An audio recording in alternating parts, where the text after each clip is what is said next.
Welcome, everyone, to the Predictably Treacherous Podcast. In today's episode, we will be looking at the films of independent filmmaker Don Dohler. There's a documentary about Don Dohler called Blood, Boobs, and Beasts that I watched a few years back, and that is what inspired me to have a Don Dohler episode on the podcast. The documentary is fun, it's light, there's no big revelations, but it's not a big investment either. Like a good B movie, it's about 70-ish minutes long. Okay, so first let's talk a little bit about Don Dohler himself. Here's what Wikipedia had to say about his early life. Quote, Dohler was born in Baltimore, Maryland. When he was a child, his mother bought him a film projector, and one day he drew stick figures on a piece of Scotch tape.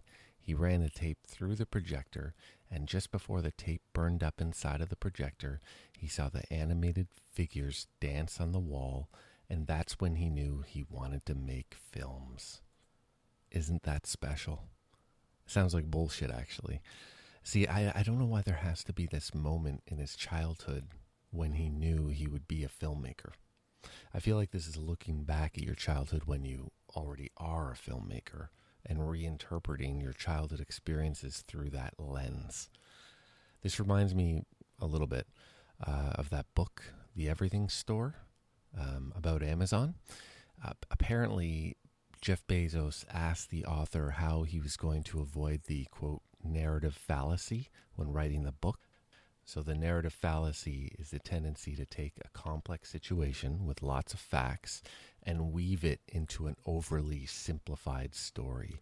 I feel kind of that's what they're doing here. They're taking Don Dohler's life, which is no doubt pretty complex. We'll talk a little bit about that. And then they're saying like, oh, it was obvious from this childhood memory that he wanted to be a filmmaker. So again, from Wikipedia, quote, in 1961, at the age of 15, Dohler started a Mad Magazine style fanzine called Wild. Mad had Alfred E. Newman as a mascot, so Dohler used his middle school creation, Pro Junior, as Wild's mascot. In Wild's peak, it had contributors such as Jay Lynch, Art Spiegelman, and Skip Williamson, who later went on to be famous in the underground comics movement of the late 60s and early 70s. Okay, so as we see, before there was filmmaking, there was publishing. Okay. After Wild and Pro Junior, he published a film magazine, Cinemagic, again from Wikipedia. Quote, in the mid-1960s, Dohler came up with an idea for a magazine for filmmakers. It would feature illustrated step-by-step articles for amateur special effects filmmakers, inspired by his underground comics friends. Dohler set off to publish the magazine on his own. Cinemagic featured articles by industry professionals and went on for 11 issues before being purchased by Starlog in 1979. You can watch the documentary Blood, Boobs, and Beasts to get all the details on Don Dohler, link in the show notes. But now I'm going to take a look at his films. Okay, so after the success of his first film and the poor results of his second film, pressures from financial backers and distributors led to the inclusion of more blood and gore and nudity and swearing in the later films. So I'm going to be looking at Alien Factor, 1978, Fiend, 1980, Nightbeast, 1982, Galaxy Invader, 1985, Blood Massacre, 1988, and Alien Rampage, 1999. Then I'll say a few words about the Joe Ripple films. Joe Ripple is a colleague of Don Dohler's. If you watch the movie, you'll see that. He kind of takes over the directing in the later years, I guess around about Alien Rampage or afterwards. So there are a couple films like Vampire Sisters and Harvesters, which is just a remake of Blood Massacre. But Joe Ripple was a director on those, and they're totally different. They're gory. They're more focused on gore and sexed up. They just seem like totally different movies to me. So even though these guys are linked a bit, I didn't go through those movies too much. Okay, so before we begin, a couple things to get out of the way. I did not go to film school. I learned all I know about screenwriting from reading Sid Field books. I don't know, maybe people like Sid Field or some don't. So check out his breakdown of screenplays into 3 acts in the Paradigm section on Wikipedia, link in the show notes. I'll try to break down movies into 3 acts. I generally look at Act 1 as the setup, so kind of focus on the first 10 minutes, and then the plot point at the end of Act 1. So the plot point takes the narrative and spins it into a new direction. So at the end of the act, spin it into a new direction for the next act. And in Act 2, the confrontation generally runs from about 30 minutes to 90 minutes in a 2-hour movie. These B movies are strange. They're all 90 minutes or less, sometimes 60, 70 minutes. So the acts are a bit condensed. It's a bit harder to tell. But generally in the Act 2, we look at the midpoint halfway through the movie and the plot point at the end of Act 2, which spins the action in a new direction for the Act 3. And Act 3 is the resolution. For those of you like me who didn't go to film school and you need a bit of help with this, you may want to also check out the Script Notes podcast. I'll put a link in the show notes. It's a great podcast about screenwriting. Okay, so let's dig in. Okay, The Alien Factor, 1978. So this is Dohler's first film. It has a beautiful 3-minute and 15-second opening credit sequence with alien-looking computer screens and space and unsettling music. You can tell a lot of work went into this. Like, I feel like 70% of the work they put into the film was probably in the first 3 minutes of it. So in the first 10 minutes of the film, let's look at there's a couple, and they're drinking and lightly making out in a car parked in the tall grass by a lake. It's late fall, it's daytime. A large creature comes out of the nowhere, out of the bush, and grabs a guy through the window of the car, and he drags him from the car while this girl's screaming and she runs away. And then it shows kind of a sheriff driving on a country road on a CB. He's speaking with a deputy, and you can overhear him saying a boy was killed and it looks like an animal attack, and the girl's in shock. And then we see him drop off the girl and body at a doctor's house in the country. There's great music throughout, especially during the non-talking scenes. It's very alien sounding. It seems like it might have been influenced by Forbidden Planet. You should check that out if you haven't seen it. It's a great film. Okay, so the mayor enters the scene, and 3 guys that were friends with the victim show up and want to help. So the sheriff wants to get rid of them. And then you see this strange spinning triangle of light that appears at the feet of the men, but they don't seem to really notice it. Okay, so that's the end of the first 10 minutes. So it's a pretty good setup, really. There's an alien, it's killing dudes. They don't really know what it is. And then we see this other alien presence by these guys to indicate that there's more to come. So now it's dusk. There's a drunk riding his motorbike on the country road. And there's a couple at the lake, and the guy, he wants to make out, and the lady, she's just not interested. So he returns to his car while she walks around the lake. The spinning light that we saw earlier appears again and seems to change into a man-like figure with brown, sinewy skin. She sees him from the bushes next to a large alien ship structure in a clearing. So she's watching him. He doesn't see her. Then she steps on a branch, and he turns and looks at her really quickly, and she screams and runs. But she gets hit by the drunk on the motorbike. That seems a little weird. The drunk gets up to check the girl, but the alien approaches, so the drunk just splits. And then the alien uses his powers to wipe the girl's memory, and the guy from the car finds her. She can't remember what happened. Okay, so now back in the clinic, there's an autopsy being done. And this is a plot point at the end of Act 1. Doesn't look like an animal attack. A journalist using a typewriter in the most ergonomically inadvisable way possible in her home. The typewriter sounds like hailstones on a tin roof. I don't remember typewriters sounding like this when I was young. Maybe I was living in the technological apex of the age of typing and I just didn't know it. The journalist calls the doctor and speaks with Ruth, who won't give her any information about the cause of death. In a sea of bad acting, the actress playing the doctor is putting on a bad acting clinic. It's more than just what she's saying. She's making these really screwed up faces. It's almost like she's having difficulty understanding and simultaneously seeing an object that's really close to her face. Hi, Ruth. Any clues to what happened? Well, I can't give you too much information yet. The two boys who found Rex seemed to think it was done by a bear. Can you confirm that? Well, I suppose it's possible it was some sort of big animal.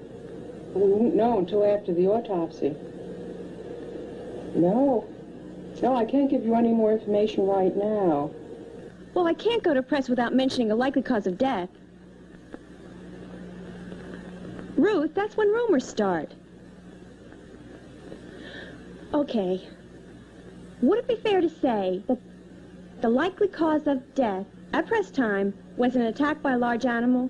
Oh, I'm sure it would be all right if you at least alerted everyone that a wild animal might be on the loose. It wouldn't hurt to have people on the lookout. Oh, no trouble, Edie. Okay. Goodbye. Bye-bye. It's strange to show a phone conversation and only hear one side at a time. At one point, Edie, the reporter, is asking Ruth a question, but we don't hear Ruth's response, and then Edie responds to Ruth's response that we didn't hear. It's pretty confusing. So now we're into Act 2, the confrontation. 3 friends and a girl venture into the woods with rifles to search for the animal that killed the boy. Again, great music, mysterious, unsettling. They pass by a dead tree and there's an alien camouflaged by the dark wood. The alien is tall and dark. It looks like a man wearing a jacket covered in tar. You have to be paying attention to see it. It's kind of meshed in with the wood. It attacks the 3 boys and kills them. The girl screams and the scene transitions. The scene was really well done, except for the killings, which look like Star Trek, the original series killings. That is like implied killings with a close-up on the victim's face, screaming. Downtown, small town, sheriff is on the phone talking to the journalist, Edie, about the kids who were just killed. The sheriff and deputy plan on going into the forest that night to look for the animal. So now we're at some dude's house in the country. It's snowing. The spinning light, the alien, attacks the man. And then we're showing some kids playing with a ball by a school, but there's no snow on the ground. They stumble across a decayed body of the man who was attacked. Now, I'm not sure if this is another day. Also, the body doesn't appear to have been moved, as it looks like the place where the man was killed, but it was nowhere near a school, and the ground was covered in snow when the man was killed. Well, no matter anyways, the body looks great. It's green and shrunken. I mean, don't worry about the details. So now we're showing Dr. Ruth. Dr. Ruth, I never really thought about that. She's speaking with the sheriff. She tells him that the body looks like it's aged rapidly and dehydrated. It looks similar to a disease that affects children, but it can't be because the disease is progressive, and this seemed to have happened really quickly, like a day or two, because people saw him in town a day or two earlier. So the mayor shows up. He's worried about these killings ruining a business deal for an amusement park. And the sheriff wants to call state police, but the mayor dissuades him. He doesn't want bad publicity. Let's listen to the clip.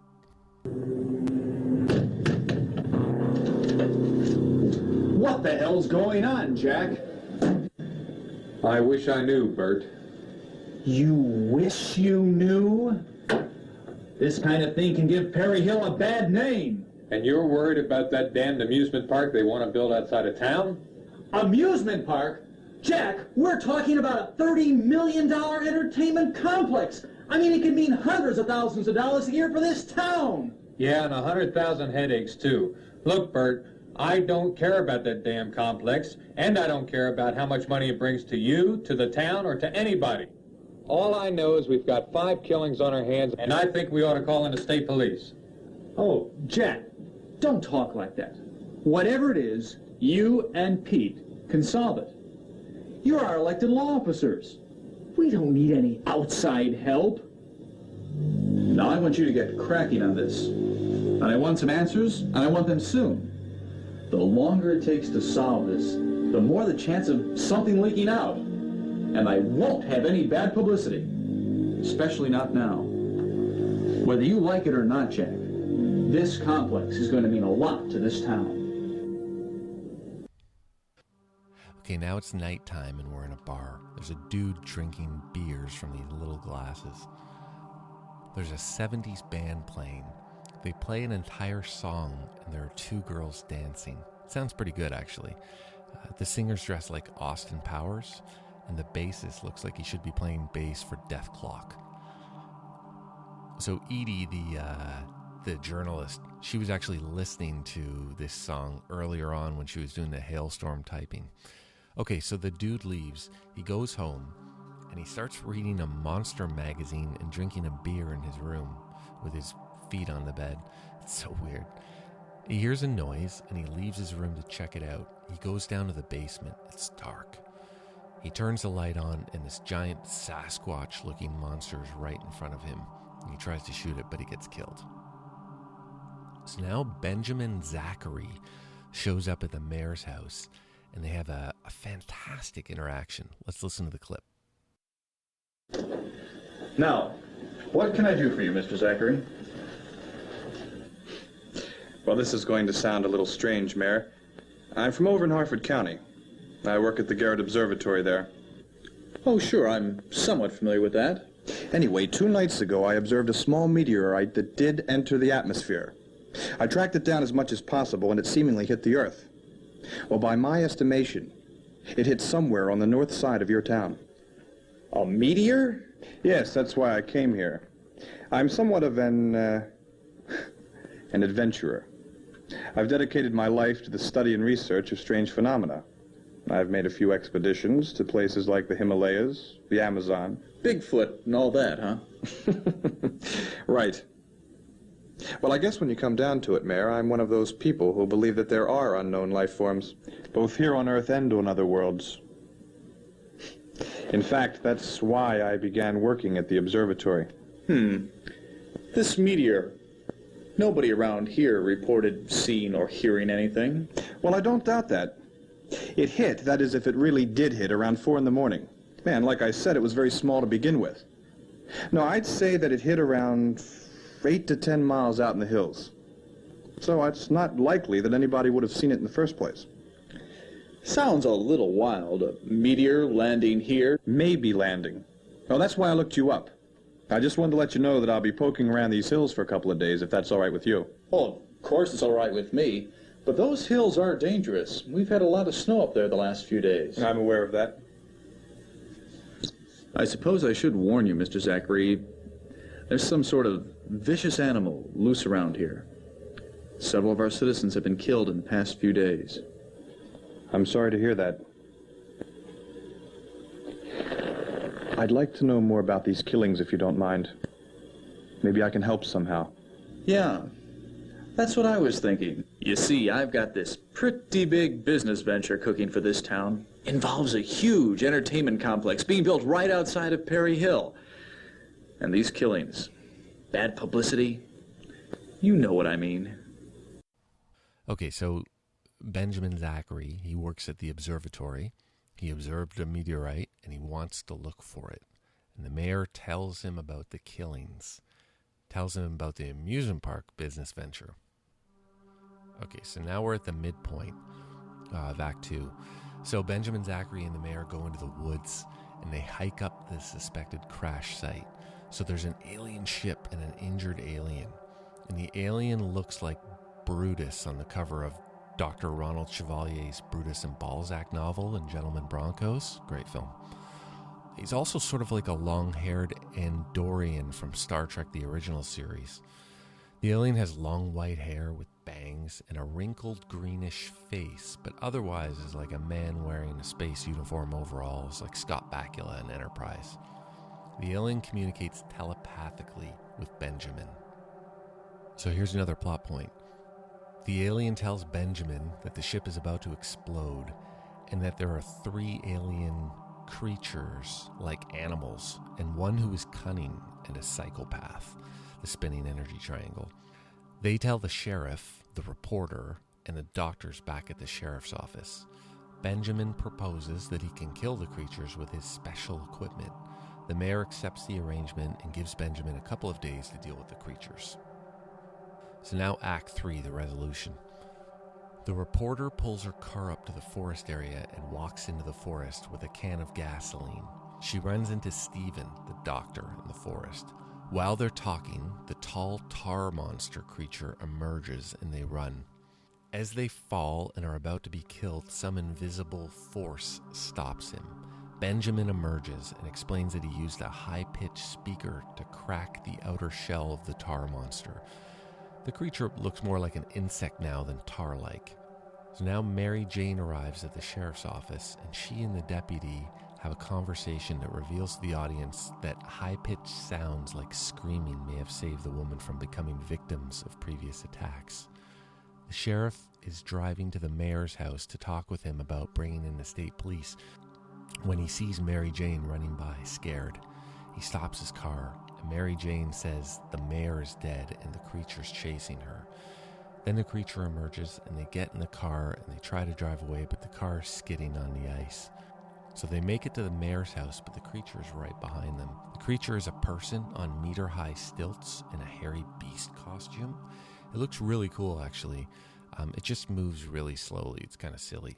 Benjamin arrives, and he shoots the creature with a needle of poison that he extracted from the insect creature that he killed the night before. The sheriff gets a call from the observatory. He had called the previous day and left an inquiry about Benjamin Zachary, who claimed to work there, so they have no Benjamin Zachary, so a little mystery. So now it's night. The reporter again wanders into the forest alone. She sees Mr. Zachary. He's having a fight with a lizard-like beast that is projected on the screen. He looks like he's getting destroyed, and suddenly the beast collapses. Then the reporter approaches Benjamin, who's in the shadows. He tells her that he's also an alien, and he was sent to kill the alien creatures that crashed here. In the fight, his human disguise was ruined, and his true form would be too scary for her. She wants to see him and approaches, and he is ugly and scary. So the sheriff, not knowing that the ugly alien is Benjamin, shoots him to save Edie. And that's it. Kind of a rushed, weird ending, but it's not bad. All right, let's jump right into Fiend. So Fiend is 1980, Don Dohler's second film. Okay, so the opening sequence is 3 minutes and 10 seconds. A red spirit floating in a graveyard enters a grave and reanimates a corpse. That's it. There's a couple, of course, making out, and when the guy leaves to get a blanket from the car, why are they making out in a graveyard? The reanimated corpse grabs the woman by the back of the throat and steals her life energy. She glows red, and I guess it indicates like that he's stealing her life force. Then the reanimated corpse looks a little more human and a little less dead. Okay, so at least we get the premise. Okay, so now we see on screen, it says Kingsville, April. Okay, so we're in a suburb. There's lots of families, lots of kids. It starts raining, and everybody runs inside. The reanimated corpse walks up to a house with a for sale sign. He picks up the sign and rings the doorbell. So it's implied that, he killed the owner and now he lives there. So now another on screen, Milford, October. So a woman drops off her work colleague on a country road. The colleague walks in a remote area over grass and dirt in heels. She bumps into Longfellow, that's the reanimated corpse, and he steals her life force. Okay, that's it. We're 10 minutes in. So, first 10 minutes, what's the impression? There's a reanimated corpse. He steals people's life forces. That's it. Okay, so now we get Longfellow arrives home in a car. He gets the cat some cat food. He goes to the basement and drinks some wine.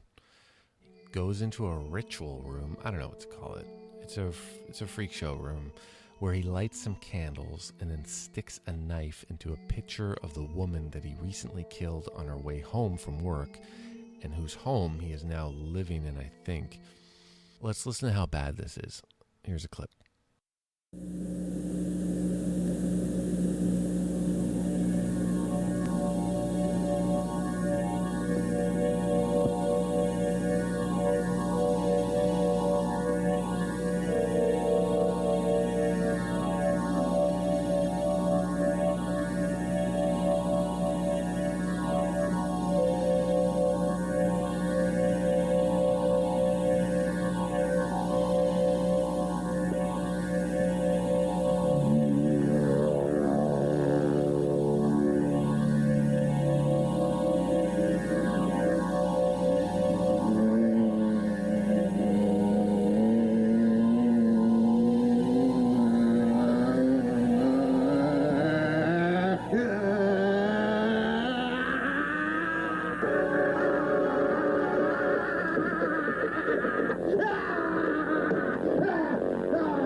Yeah, that whole clip was Longfellow just stabbing the picture.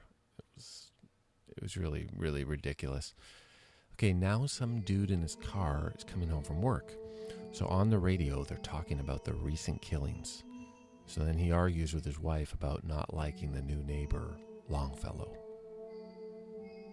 So now back to Longfellow. He's drinking wine and making soliloquies. And tomorrow we renew again. Here's the clip. And tomorrow we shall renew ourselves again. Okay, so now we're outside of an A&P. Awesome. And there's a woman bringing groceries back to her VW bus. Longfellow follows her home. He attacks her and kills her. Now Longfellow kills Don Dohler's daughter out behind the house. In the movie, he does. An ambulance comes and picks her up. This is a scene where he used his actual daughter. He put her on the gurney and loaded her into the ambulance. They made a big deal out of this in the movie. I don't know, it's fine. Okay, so the guy who doesn't like Longfellow, he's driving back with his wife, and they see the ambulance. They talk to a local and discover that the little girl is dead, and the dude is pissed at Longfellow. He says he should know something about it, for some reason. And then later that night, the guy goes over to confront Longfellow. He and Longfellow are talking in Longfellow's house, and oh my God, Longfellow. This is a thing in the movie too. You're supposed to like these couple of nerds who are huge fans of this movie and other Dohler films. They talk about having a drinking game where every time someone says Longfellow, you take a shot. I don't know, it's ridiculous. It just occurred to me. So he and Longfellow are talking in Longfellow's house, and Longfellow tells the same story, that he was listening to music with his assistant, anything. Longfellow leaves the room to get some wine. The guy snoops around Longfellow's house. He sees some weird shit. It'll come up later. So later on, Longfellow chases some woman who's walking her dog in a forest behind the houses, and he attacks her.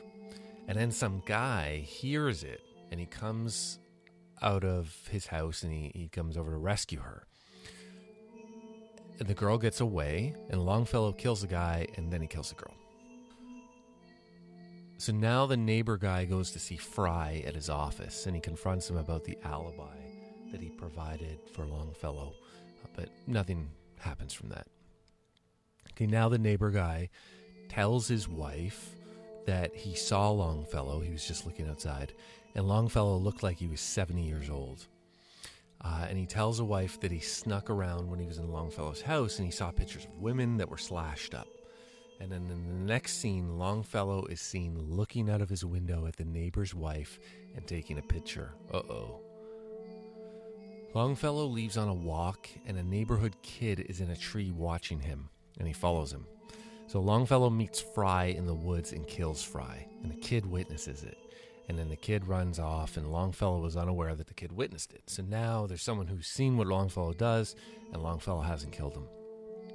So the neighbor guy picked up a book on demonology when he was out. He's reading it. He's doing some research.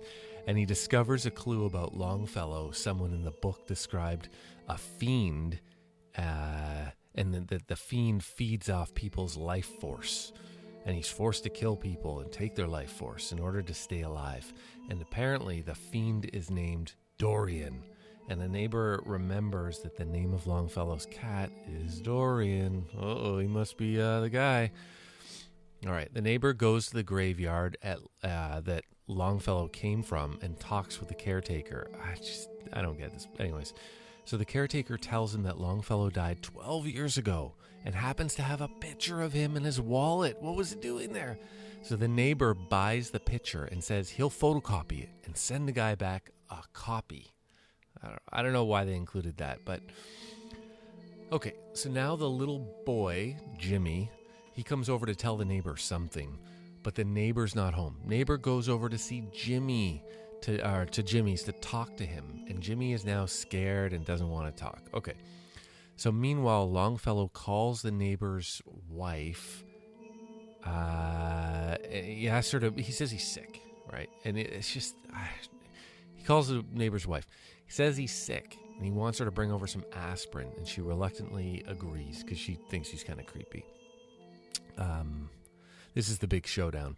The neighbor finally gets Jimmy to tell him that he witnessed Longfellow strangling Fry, and the neighbor and Jimmy return to the neighbor's house to get the wife and call the cops. Meanwhile, the neighbor's wife is walking into Longfellow's, and she wanders around his house and finds his hidden room with the candles and the pictures, and she finally sees a picture of herself, and she's horrified, and she tries to leave, and she bumps into the dead body of Fry. Then Longfellow emerges looking like a corpse, and he attacks her. And then the husband and Jimmy hear her screams from the house, and they run into Longfellow's house to rescue the wife. But the wife is dead. The neighbor attacks Longfellow and struggles with him. Jimmy grabs a sword from the wall and stabs Longfellow. And then the spirit leaves Longfellow, and his lifeless body falls to the ground, rubbery. And the spirit leaves through the house and then disappears in the sky. The end. Yeah, this movie was abysmal. I did not like Fiend. Just on all accounts. I had a real trouble finding where are the plot points and what's happening in different acts. And it seemed like one big television episode, like a giant mess. What do you say? Just constantly ascending to epiphany, and then that's it. Like the plot of a television episode. Like a whole bunch of stuff happened. He just kills people. People start to find out, and then at the end, there's a big showdown. It just sucked. This one sucked. Okay, especially it's really disappointing considering the first film, Alien Factor. I liked it. I thought it was great. I mean, it's definitely low budget, but it was well done. The music and the plot points and the intro, all this sort of stuff. This one, I didn't even really get into how bad the special effects were. It just looked awful. It looked like someone took a red marker on the screen and kind of scrubbed around a little bit, and that was the spirit. It just looked terrible. It looked really bad. Okay, so enough of that. Let's move on to Nightbeast, 1982. So this one written and directed by Don Dohler, the music by Rob Walsh and Jeffrey Abrams. That's J.J. Abrams at 16 years old. Yeah, big deal. Okay, so a spaceship flying through space collides with an asteroid, I think. It was hard to tell what was going on, but it seemed like that's what they were trying to show us. Okay, and then the ship crashes on Earth. An alien monster emerges from the ship, and then the ship explodes. The alien monster looks pretty cool. 3 drunken hicks are sleeping nearby at a campsite, and one drunk witnesses the crash and the explosion. So meanwhile, the sheriff, I guess they saw it too, he gathers a posse to investigate the crash that several people in the town have witnessed, while the hicks head over to the crash site independently. The Nightbeast makes short work of the hicks, vaporizing them with his ray gun. It's actually kind of cool. I like it. In a low-budget way, it's very cool. Okay, then a car with 2 kids. These are Don Dohler's kids, Greg and Kim. They're cute kids. They're in the backseat of the car. The car stops. The driver gets out to go take a leak. Okay, the Nightbeast bludgeons him, and he's lying on the hood of the car, bloodied, and his eyes popped out. It's pretty cool. And the kids run off, and the Beast gives chase. I don't know, the Beast is great. They don't bother with what's the Beast's motivation. Who gives a shit? Just make him run after people and kill them. It's going to be awesome. And it was good. Okay, there's a couple now making out in the house. The gal hears a noise outside, and the guy grabs his rifle, because everybody's got a gun. This is the U.S. Everybody's got a gun. And he heads out into the darkness to investigate. The guy doesn't see anything and is about to head back in when the Nightbeast grabs him and rips out his intestines. This is pretty cool. The gal, and she's like early 80s Foxy, you know, she runs out screaming and attacks the Nightbeast, but she's killed. Okay. The kids, Dohler's kids, they witness this, and the poor kids, they're going to be so psychologically damaged. They saw a guy get his eye popped out and torn apart on a hood of a car, and now this guy gets his intestines ripped out.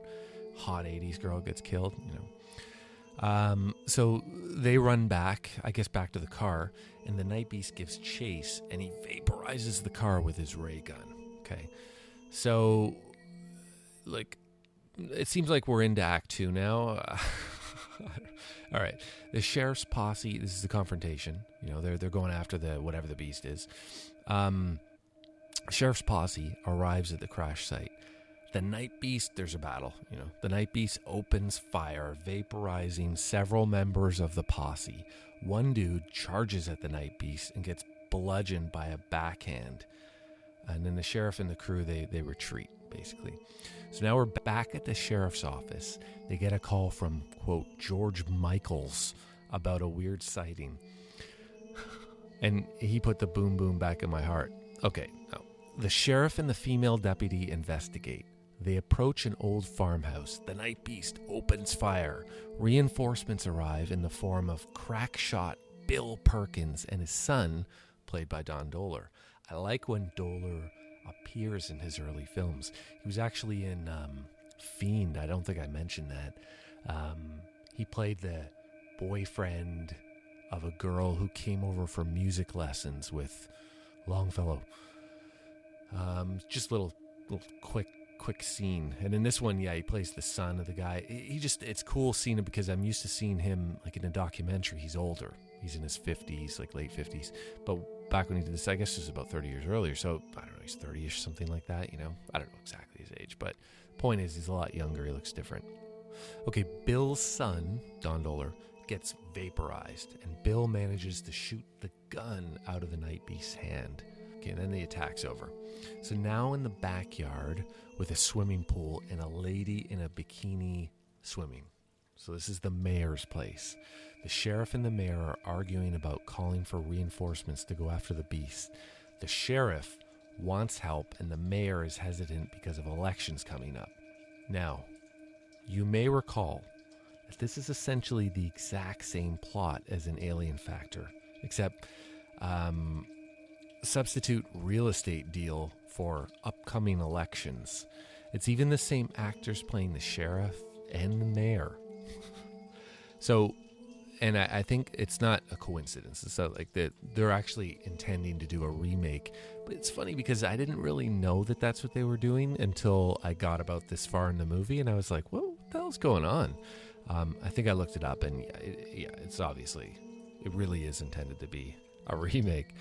I don't know why they remade it. I guess this may be the documentary didn't really lend much insight into this, or at least if it did, I missed it.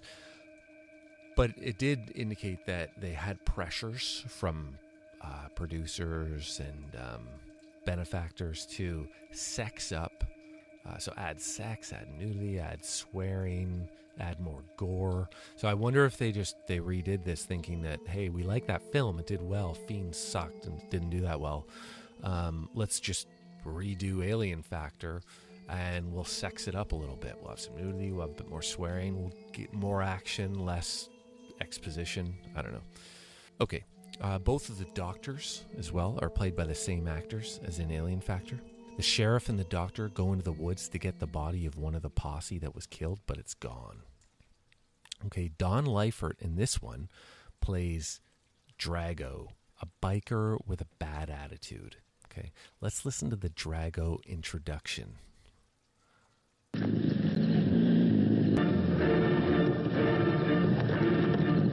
Hey, Cinder, what brings you way out here away from your cozy little office? Keep moving, Drago, before I run you in for disturbing the peace. Hey, I'm scared to death.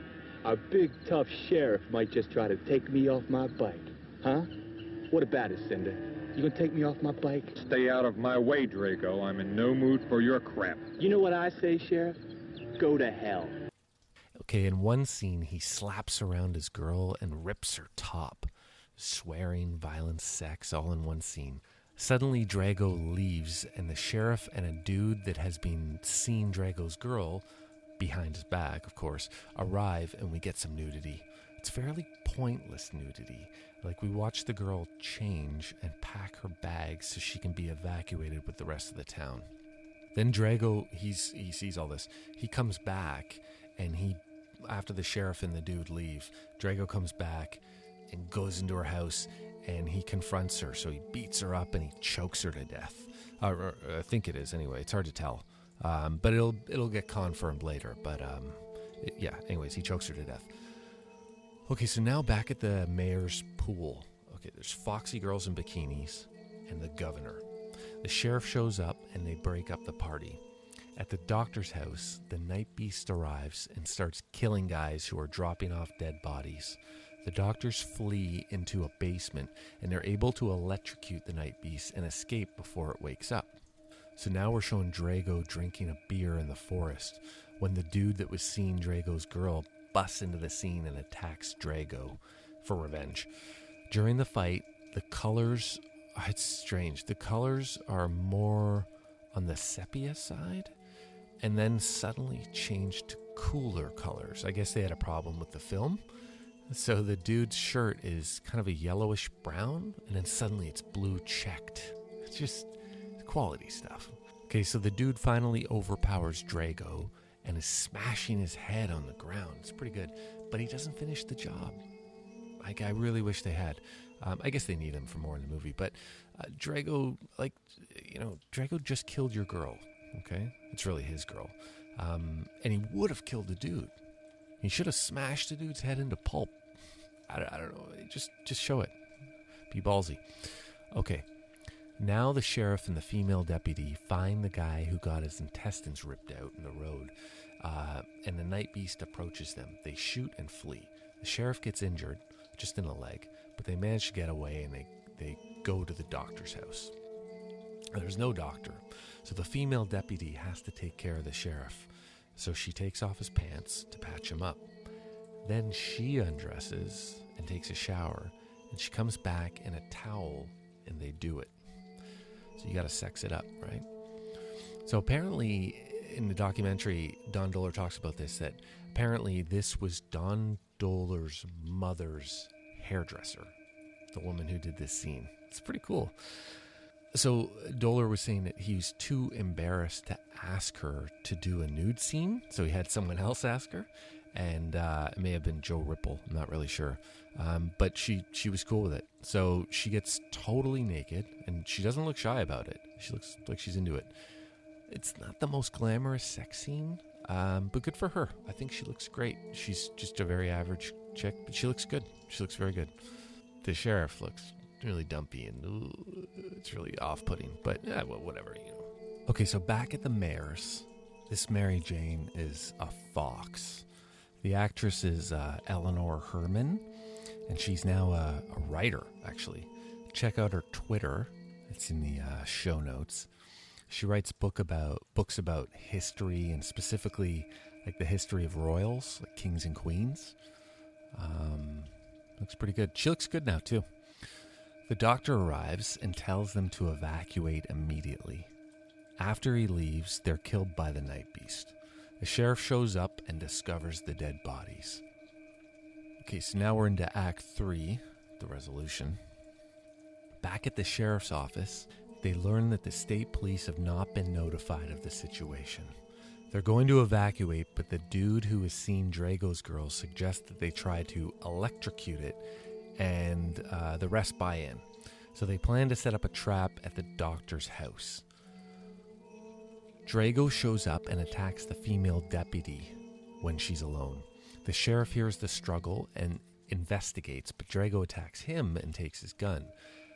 Then, as Drago is about to execute the sheriff, the guy who was seeing Drago's girl shoots Drago, so he finally kills him. Now, it would have been easier if he just smashed his skull when they were in the forest fighting. But anyways, so now they have an industrial, what they call an industrial coil. It actually is pretty awesome. It's a cool looking thing. So the female, they want to get something really like big and powerful that will cause a big electric shock, so they kill the Nightbeast. The female deputy is now in a sexier outfit because her police uniform ripped in the fight with Drago. Steven, the doctor, has a shotgun, and I suddenly see the neighbor from Fiend. I don't remember him being in the movie up to this point, so that was kind of a strange feeling. The Nightbeast grabs Steven and kills him. The neighbor, sheriff, and female deputy start shooting at the Nightbeast. The neighbor, it's incredible. He's lying prone, shooting, then action rollover, reloads, and shoots again. Now remember that the Nightbeast doesn't have a weapon. So I'm not sure why the action roll. Like, he's not being shot at. You would do an action roll if you're being shot at and you want to reposition. He's not being shot at. Like, what is he doing? Okay, so they finally lure the Nightbeast into the electrical wires and manage to electrocute it, and it explodes.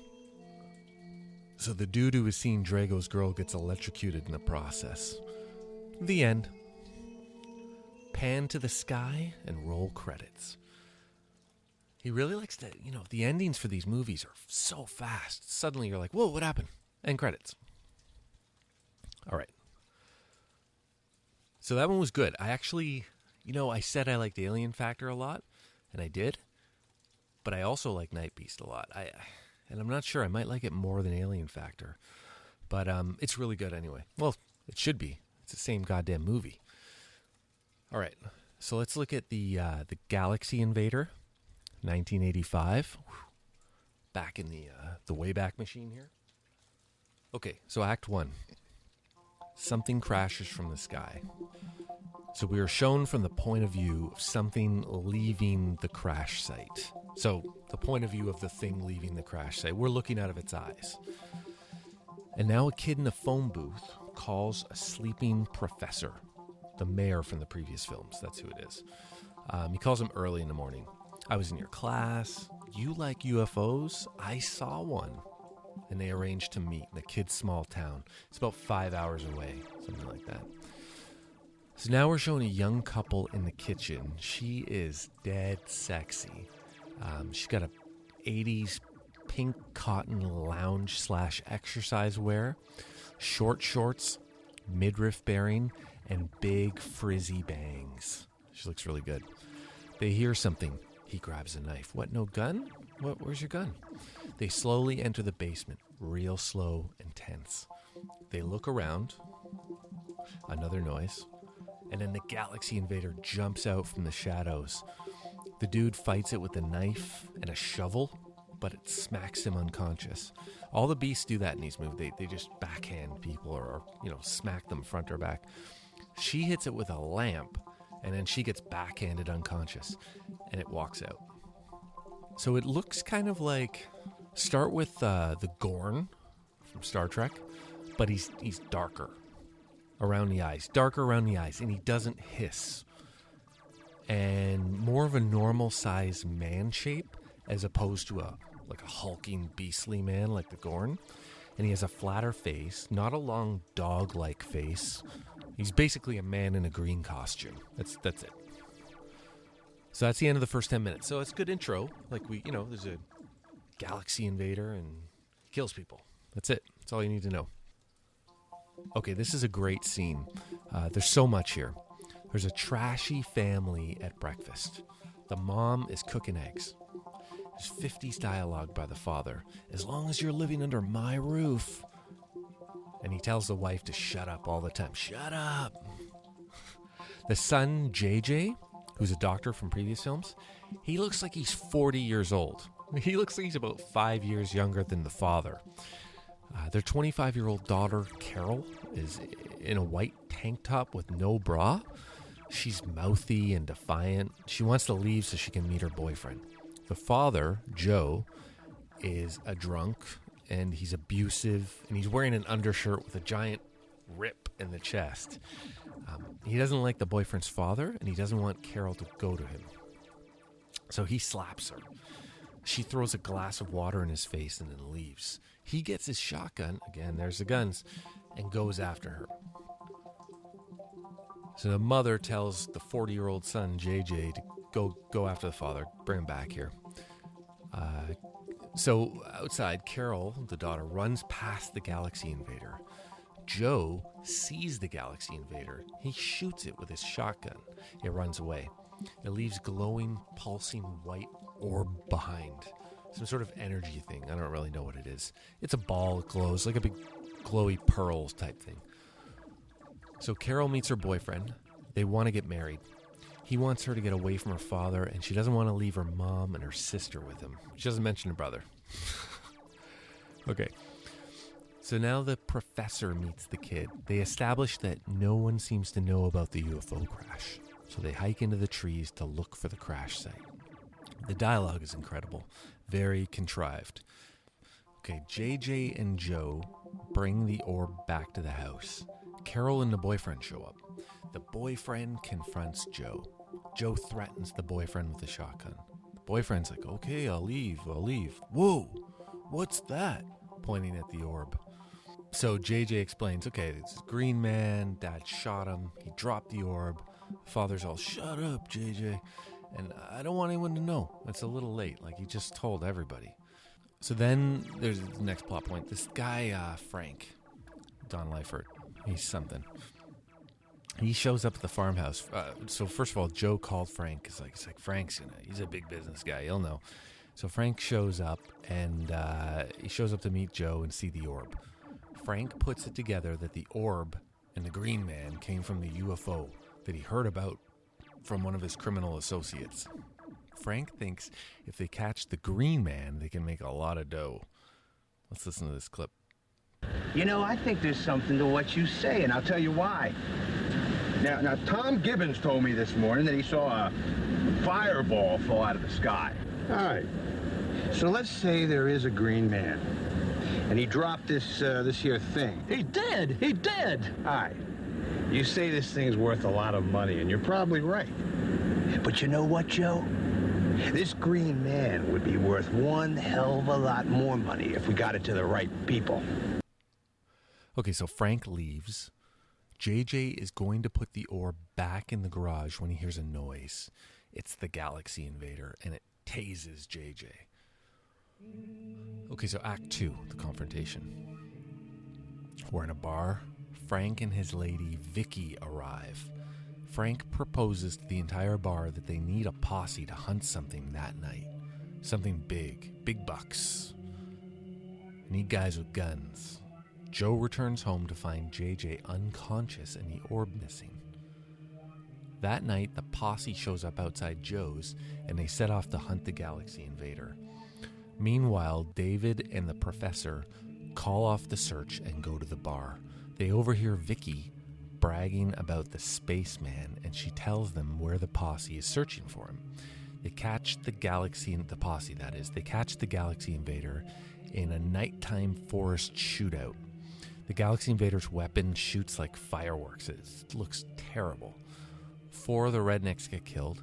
They tie up the Galaxy Invader and lock him in Joe's garage. So this is the midpoint. So David and the prof arrive at the garage and untie the Galaxy Invader. The 3 make a break for it, and the prof gets shot dead by Frank. Then the Galaxy Invader shoots Frank before Frank can shoot David, and David flees. Then Joe shoots the Galaxy Invader, and he goes down. Joe takes his gun. The Galaxy Invader's gun. Okay. A forgot to mention, the kid, I think that's Don Dohler's son, Greg. Anyways, the kid with the prof. So now Carol finds Steve in the woods and convinces him to come with her to get her boyfriend so that they can stop Joe. The three make plans to get the orb and the gun from Joe and return it to the Galaxy Invader so that he'll leave them alone. Makes sense. He seems to be after those things, so, alright. Now they have a pointless, creepy scene. This is a pretty good scene, but it's kind of pointless. So that night, Carol wakes from her sleep and wanders down to the basement. She moves around slowly in the dark until the Galaxy Invader emerges from the shadows, and she freaks out. He runs. The scene seemed to have absolutely no other purpose than just for a cheap scare. The next day, Joe awakens on the couch with his gun, still wearing the same undershirt with a large hole in the chest and the stomach. This guy must stink. He goes outside and walks around looking for anyone in his family, but they're all gone. The family's in the woods meeting the boyfriend and David. They plan to go back to the house to get the gun from Joe. Annie is reluctant to go. They have to convince her. She's Don Dohler's daughter, so she needs a spotlight scene, because it was pointless otherwise. So back at the house, Vicky arrives looking for Frank. Joe says he's in the woods and then tries to rape Vicky. He's a hell of a guy. She runs and he shoots her with the ray gun. Then he moves her body out of sight and goes back inside and gets drunk and passes out. Incredible. Okay, so now Act 3, the conclusion. The team arrives and easily takes the gun and orb from Joe because he's unconscious. Michael, David, and Carol go into the woods looking for the Galaxy Invader to return the gun. Long, pointless scene with them wandering through the woods. It's really this goes on for a minute or two. They're wandering through the woods, and then back at the house, Frank wakes up with the remaining family sitting around him. He's pissed. He wants to know where the gun is. They won't let him have it, they won't let him leave. So he pushes Ethel and Annie aside, and JJ slow motion slugs him with a left cross, and he gut punches JJ, and then he's after them. Joe immediately catches up with them outside because apparently they were doing circles 100 meters from the farmhouse. So he has them cornered at the edge of some kind of precipice. Suddenly there's a big precipice in this forest. The music is really good. The Galaxy Invader shows up, and Joe shoots him with the rifle and then the ray gun. And the boyfriend takes the opportunity to jump Joe. They fight, and the family just stands there watching. Joe, he gets on the boyfriend and is choking him to death. Everyone is just standing there watching. And finally, Ethel picks up the rifle and smashes Joe in the back of the head. It's really slow motion. She winds up like a baseball bat and smashes him with the butt of the rifle. Joe goes flying off the cliff. It's like in Raiders of the Lost Ark, when they have the tanks fall over the side of the mountain and it's like a rag doll. It kind of looks like that. But it's only about 50 meters. So both he and the Galaxy Invader are dead. Roll the sad piano music. End of the film. Yeah, another quick ending. Okay. So that one, so-so. You know, I got that one free, that movie, on, not free. It was one of the, I bought this Mill Creek Entertainment 50-pack. I like those. I mean, there are a lot of just terrible movies, but there's a couple good ones usually. And they're like $30, and it's 50 films. It's kind of neat. But Galaxy Invader was one of them. So that was where I first discovered it. First discovered any of the Don Dohler movies. And it's okay, but got me interested enough in his other stuff. So, okay, let's talk about Blood Massacre, 1988. This film was different from the first three. The first three were like in a sci-fi fantasy realm. B-movie, sci-fi fantasy. It's pretty good. Like, if you like that genre, you're okay. This film is more in the, I don't know what you call it. I guess, I mean, it is fantasy as well, but there's no sci-fi factor to it, right?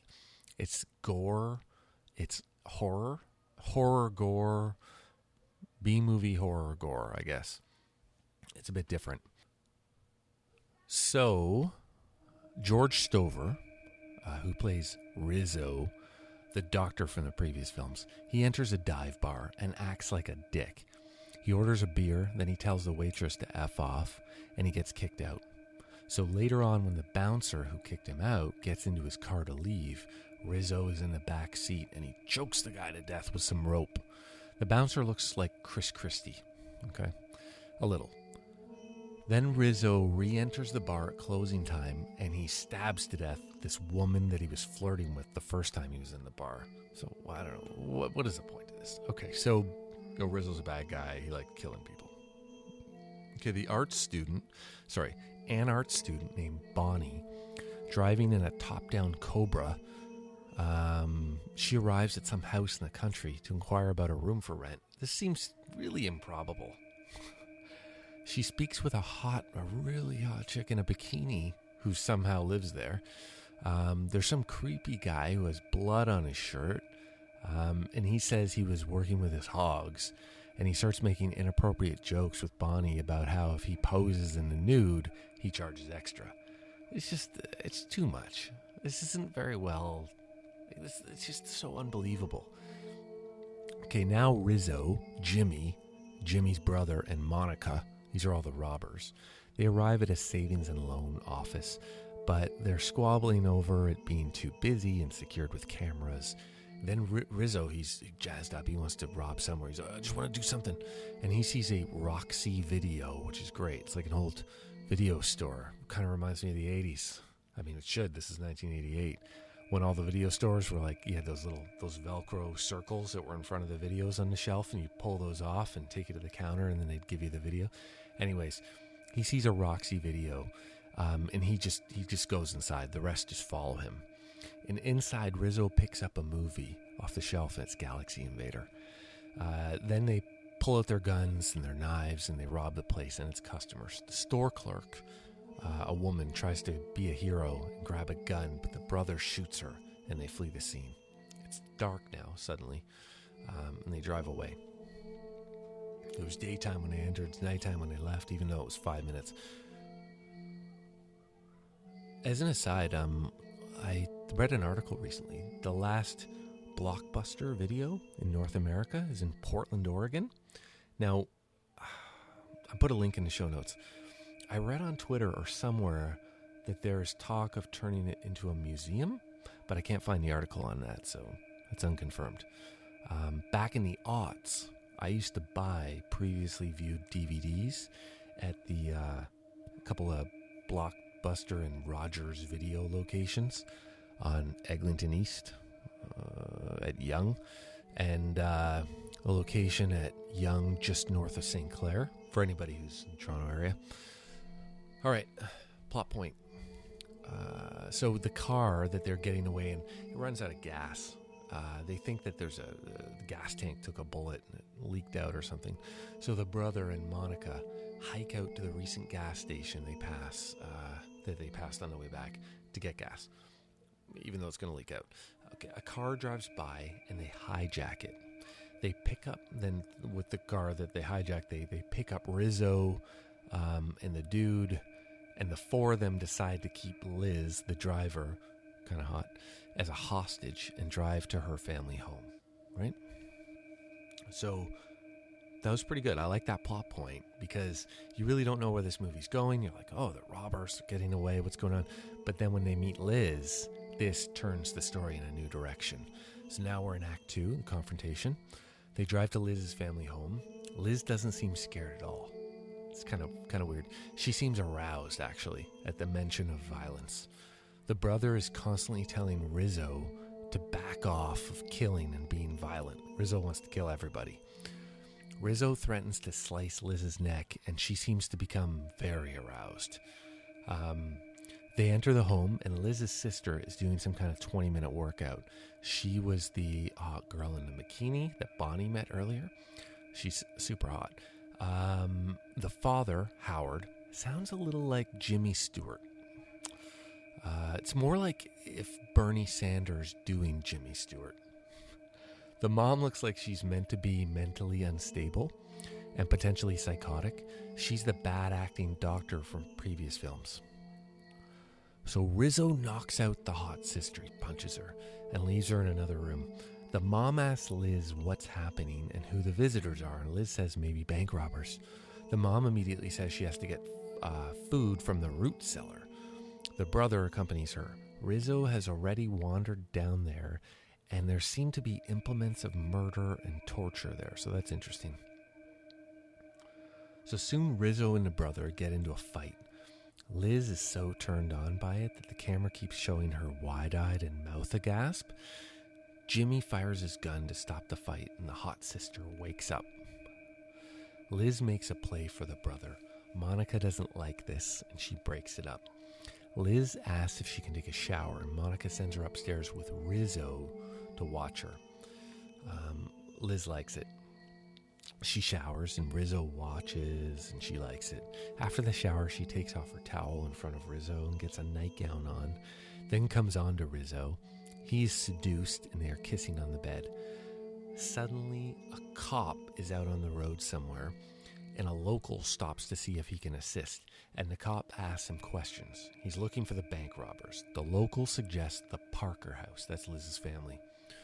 So back to Rizzo and Liz on the bed making out, and they're cutting each other, and like there's blood everywhere. It's just not my bag. It's really stupid, actually. Then the cop arrives, and the old man gets rid of the cop pretty easily. I just mean, tells him, no, nothing's wrong. Everything's fine. And the cop leaves. So now we're at the midpoint. After the old man gets rid of the cop, the bank robbers realize they have to get a move on because the cops are after them. Monica watches the family while the three guys head up to the car with some stuff from the house.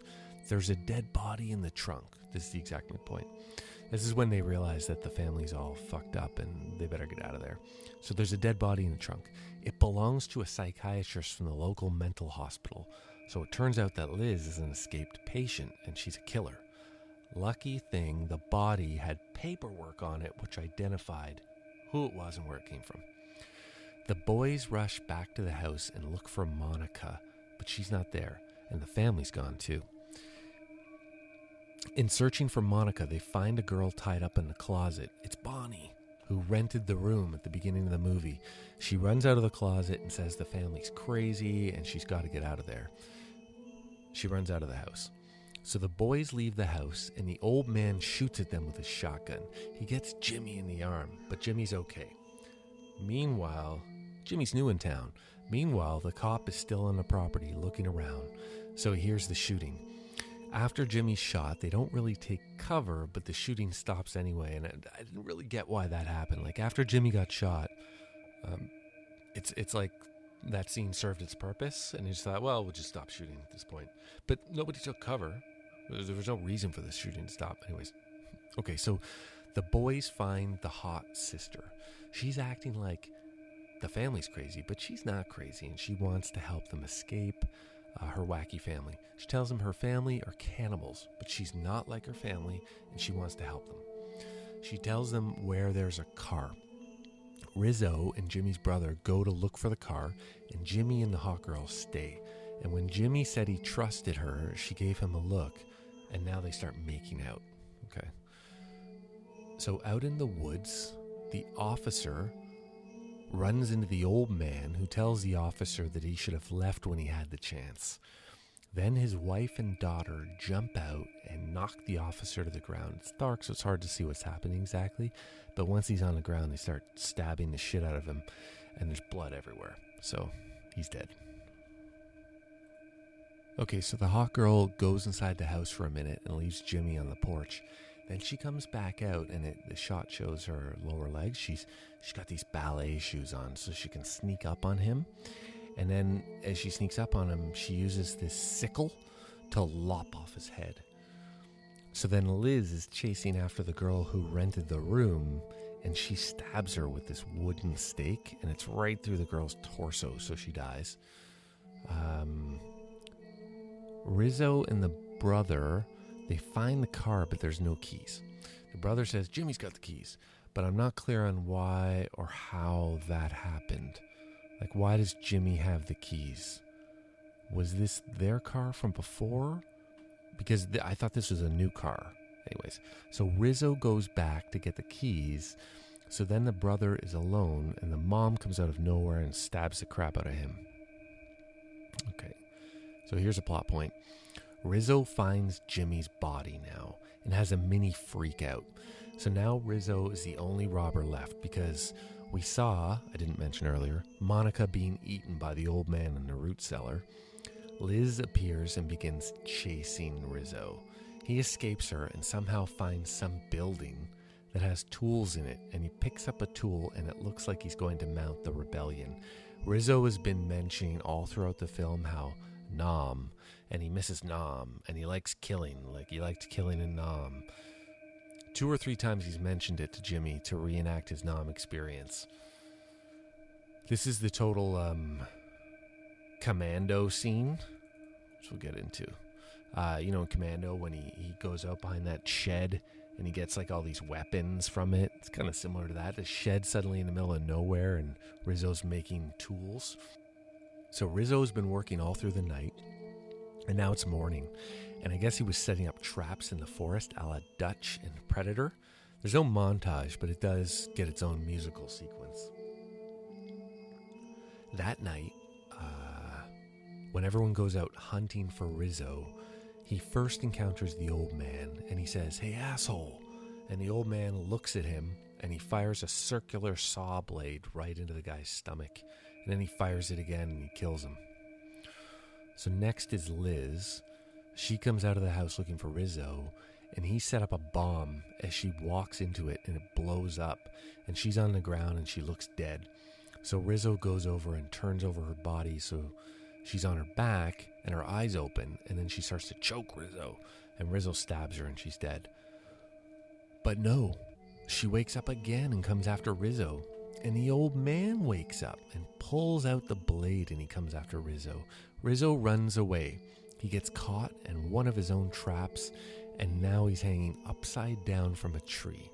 Liz finds him hanging from the tree. She asks him if he'll stay as her boyfriend forever. He agrees. He's screaming, and then she rips off her face. So does the old man, and they are actually these crazy-looking monsters. And then she begins stabbing Rizzo to death. Now the family's in the home. The mother's making soup, and the daughters are putting makeup on, and someone comes to the door and says, "Hey, got a room to rent?" The end.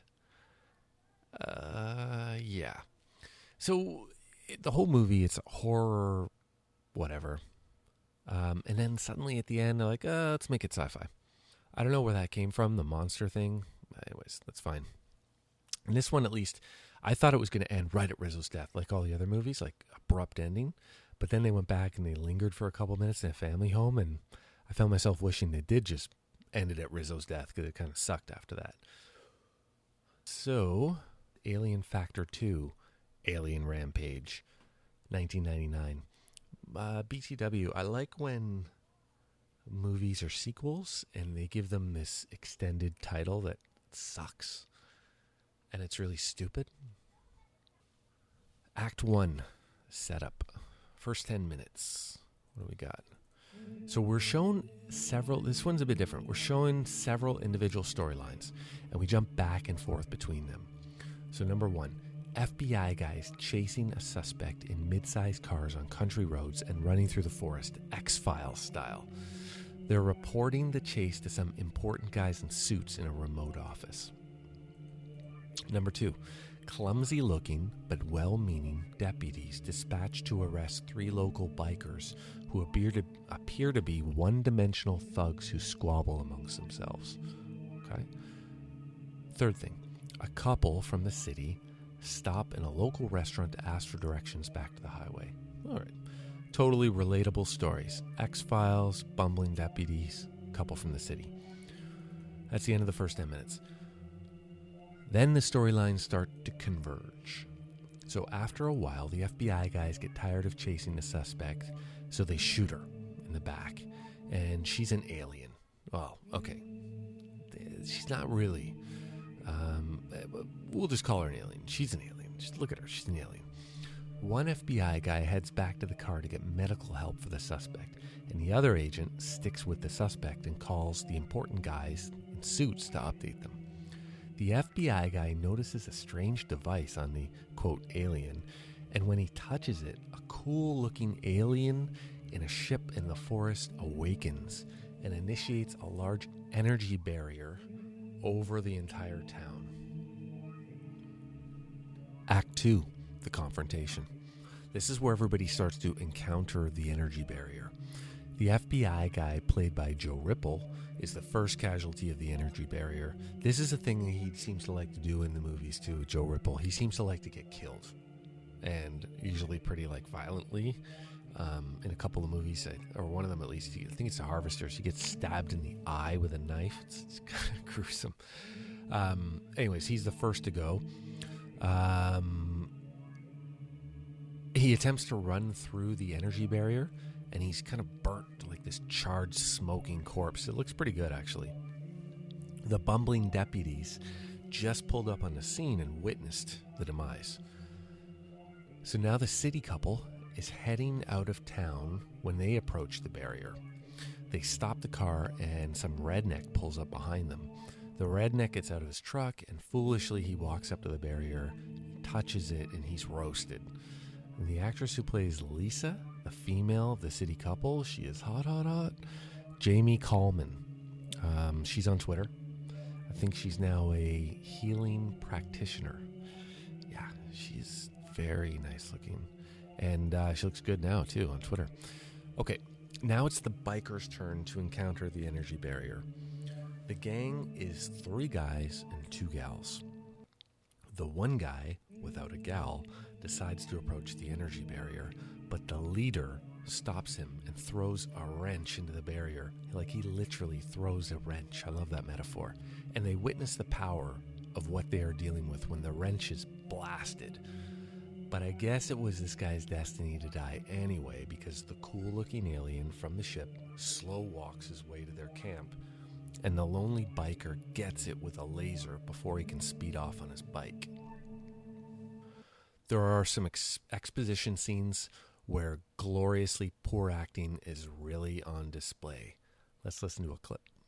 So what do we got, Doc? Well, she's stable as far as I can tell. Of course, that's no guarantee that she'll survive. We won't know more until we run all the tests. Will you get on that right away? Is she human, Miles? Appears to be. You know, I'd sure like to slice her open and get a look inside. Oh, now that's morbid. Only kidding, Henry. Just keep her breathing, Doc, and keep me posted. Okay. This is a scene where a doctor is giving an update to the sheriff and the mayor about an alien woman. The doctor is really stiff and unemotional. In unrelated weirdness, the mayor's got this out-of-place tensor bandage covering his left forearm and wrist. The way he's standing, he's hiding it so you don't notice it at first, but once you do, it's really distracting. And when he's walking and talking with the sheriff, he has his hands in his pockets, and his sleeves are rolled up 3/4 length, and he looks like a sandbag torso with hay-stuffed arms. It's bizarre. I wonder if the actor just showed up for filming with the bandage, and they were like, oh, okay. I guess this is what makes a B-movie poor attention to detail, as well as a poor acting in dialogue and story. The sheriff sends her staff out to the suburbs of town to bring everyone to downtown for their own safety, since the alien is on the loose and quite dangerous. Then another poor acting clinic was put on during a scene between the sheriff and Agent Love. Let's listen to the clip. How's my suspect? What's her condition? Fair. Agent Love, it looks like we're stuck with you, so you and I are going to have to work together. I guess so. Then you better come clean with me. Sheriff, I've been straight with you. Just cut the bull. I don't have the patience for any of your FBI games. You're either going to be cooperative or I will throw you in one of those jail cells back there. I can't do that. You try me. So the sheriff demands answers. So now we're at the midpoint. 2 deputies enter the restaurant that the couple visited earlier and discover several massacred bodies. Then the bikers show up at the sheriff's office and describe how the monster chased and killed one of them. Then the sheriff and Agent Love visit the alien suspect for answers. This is the midpoint here.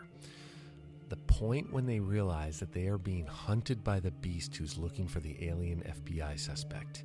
This is conveyed by the alien, who grabs a female doctor's neck and speaks through her. Let's listen to the clip. The Keltron Protector will not stop until it is retrieved. Enables the vessel's drive. The Protector is retrieve and destroy the enemy. What is going on? Oh my god. She's using the nurse as a way to speak to us. Who are you? Where do you come from?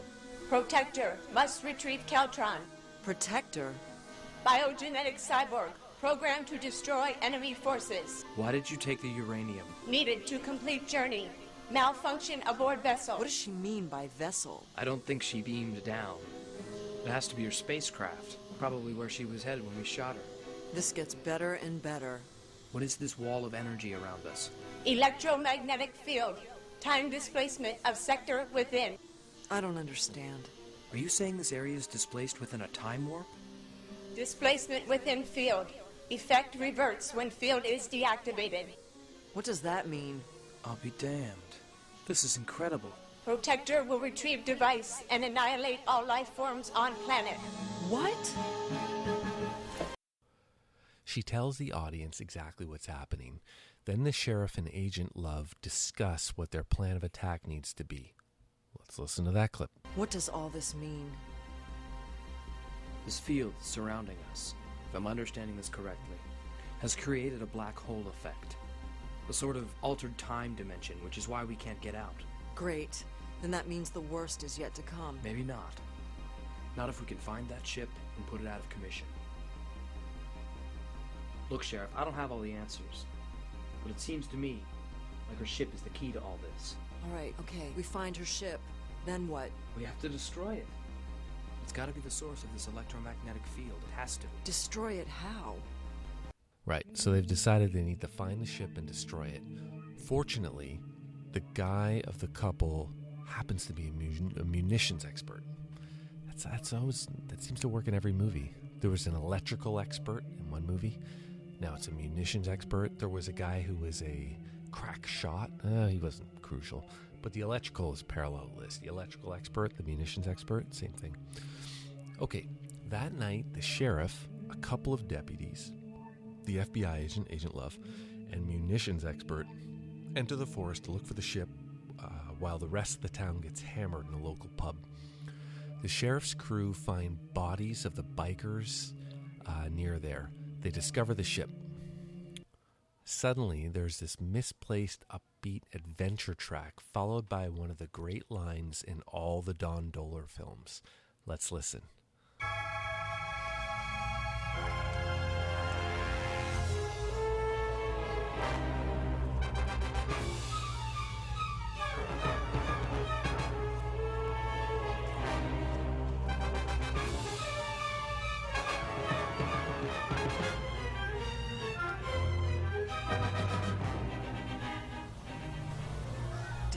Looks awfully big. Back at the bar, the alien bashes the door down and begins blasting people with his laser. This reminded me of the scene in The Terminator where Reese is dreaming of home and the Terminator enters the compound and the dogs start barking at him and he waves a heavy laser machine gun back and forth, killing everyone. He's about to kill the deputy and the hot woman of the couple when he stops and returns to his ship. This was triggered by the munitions guy stepping on the ship elevator platform. Then moments later, the alien shows up at the ship and a laser gun battle commences. I don't know how he got there so quickly because he walks really slowly. The sheriff's crew needs to retreat as their bullets have no effect on the alien. The FBI guy suggests that they try to draw the alien away from the ship so that they can blow it up. But what could they use as bait? He reveals the device that he took from the female alien at the beginning, which seems to have kicked off this whole adventure. This is the plot point at the end of Act 2. So Act 3, the resolution. The alien blasts the FBI guy, and the crew runs away. The alien grabs the device. Munitions guy says, fuck it. He grabs the C4 and enters the ship. The sheriff's crew provides cover. Munitions guy plants the bomb and gets off the ship, but he gets blasted. Alien gets back on the ship, and sheriff grabs the detonator from dead munitions guy and blows up the ship as it takes off. One really cool thing is that the battle was at night, But after the ship explodes and the barrier is gone, it's daytime. It seems that they're back at the time that the barrier was erected, as predicted by the female alien early on. I liked that, actually. That was a cool idea. In the final scene, the doctor is about to perform the autopsy on the female alien when she turns her head to the camera, all bug-eyed. I don't know, it's kind of lame. The end. So that's all the films I'm going to review here. I did watch Harvesters, and I did watch Vampire Sisters. I'm not going to review them. They're just not my bag. They don't interest me at all. So let's leave it at that. Okay, so here are my recommendations. So watch The Alien Factor. That's very good. Watch Nightbeast. It's very good. And I guess watch Blood Massacre. I didn't like it, but it gives you a better sense of the full spectrum of movies. And watch the documentary, Blood, Boobs, and Beasts. It'll give you a more rounded picture of Don Dohler and his career. Yeah, as I said, the later films that I didn't review here, like The Harvesters, like Vampire Sisters, etc. There are a few other ones I didn't watch. These were directed by Joe Ripple. So he kind of took over directing duties towards the end. I guess Don Dohler had more of an interest in special effects anyway, so he mentions this in the documentary. He didn't need to direct, so he was happy to get out of that. So Joe Ripple's films are more gore and nudity, and they're just not that interesting, I don't find.